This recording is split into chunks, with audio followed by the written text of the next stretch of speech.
নমস্কার, আপনারা দেখছেন কৃষিকাজ বিষয়ক চ্যানেল আধুনিক কৃষি। ব্যক্তিগত সমস্যার কারণে দীর্ঘদিন আপনাদের জন্য কোনো ভিডিও দিতে পারিনি, এজন্য ক্ষমা চেয়ে নিচ্ছি। আজকে আমাদের আলোচনার বিষয় ওল চাষে পরিচর্যা। এর আগের একটি ভিডিওতে আলোচনা করেছিলাম ওল বীজ নির্বাচন, জমি তৈরি, ওল বীজ শোধন এবং ওল বীজ বসানো পদ্ধতি নিয়ে। যারা এখনও ভিডিওটি দেখেননি তার প্রয়োজন হলে ভিডিওটি দেখে নিতে পারেন। ওল বীজ বসানোর পর কিছু পরিচর্যা অবশ্যই গ্রহণ করতে হবে। ১. জলসেচ। সাধারণত ওল বীজ থেকে চারা উঠতে সময় নেয় 1 থেকে 1.5 মাস। এ সময় লক্ষ্য রাখতে হবে জমিতে যাতে পরিমাণ মতো রস থাকে। রসের ঘাটতি থাকলে চারা উঠতে অনেকটা বেশি সময় লাগবে এবং এর ফলে ভালো ফলনও পাওয়া যাবে না।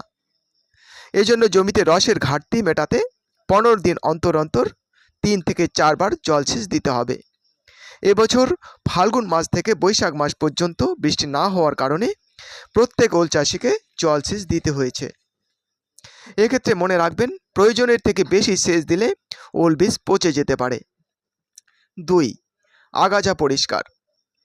ওল বীজ বসানোর মাসখানেকের মধ্যে যখন 1-2টি চারা গজাবে তখন শিকড় সহ নষ্ট হবে এমন ঘাস মারা বা হার্বিসাইড স্প্রে করে আগাছা দমন করতে হবে।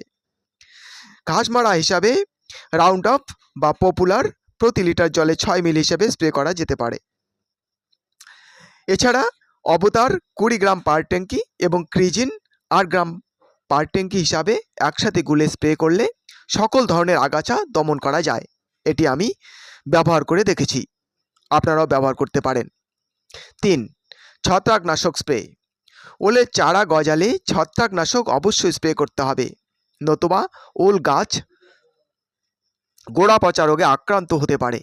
অতিরিক্ত সেচ দিলে অথবা অতিরিক্ত বৃষ্টি হলে গাছের মাটি সংলগ্ন অংশে গাঢ় বাদামি বা কালো রঙের দাগ পড়ে এবং দ্রুত পচন শুরু হয়। গাছ পড়ে না গেলেও সামান্য টানলেই উপড়ে যায়, ফলন খুব কম হয়। এজন্য প্রতি 10 দিন অন্তর একবার গাছের পাতা ও গোড়ার মাটি ভিজিয়ে ছত্রাকনাশক স্প্রে করতে হবে। ছত্রাকনাশক হিসাবে ব্লাইটক্স অথবা ব্লু কপার প্রতি লিটার জলে 4 গ্রাম হিসাবে এবং স্টিকার বা আঠা প্রতি ট্যাঙ্কি 5 মিলি হিসাবে মিশিয়ে স্প্রে করতে হবে। এক্ষেত্রে কাগুয়া অথবা সাপ অথবা স্পিন্ট প্রতি লিটার জলে 1.5 গ্রাম প্লাস স্টিকার প্রতি ট্যাঙ্কি 5 মিলি হিসাবে স্প্রে করতে পারেন। এতেও খুব ভালো কাজ হবে।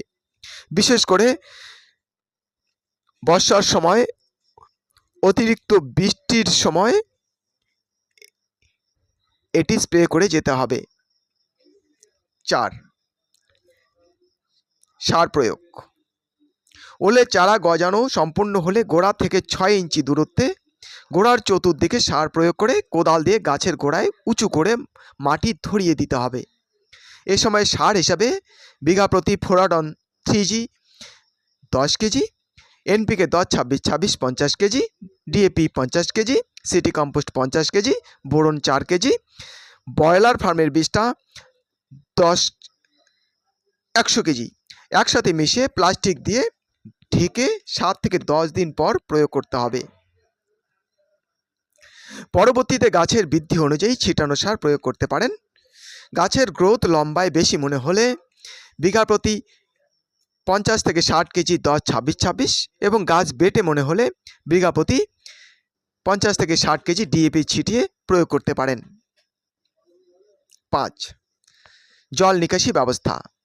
ওল চাষ যেহেতু বর্ষাকালে হয় তাই অতিরিক্ত বৃষ্টির জল বের করে দেবার ব্যবস্থা অবশ্যই করতে হবে।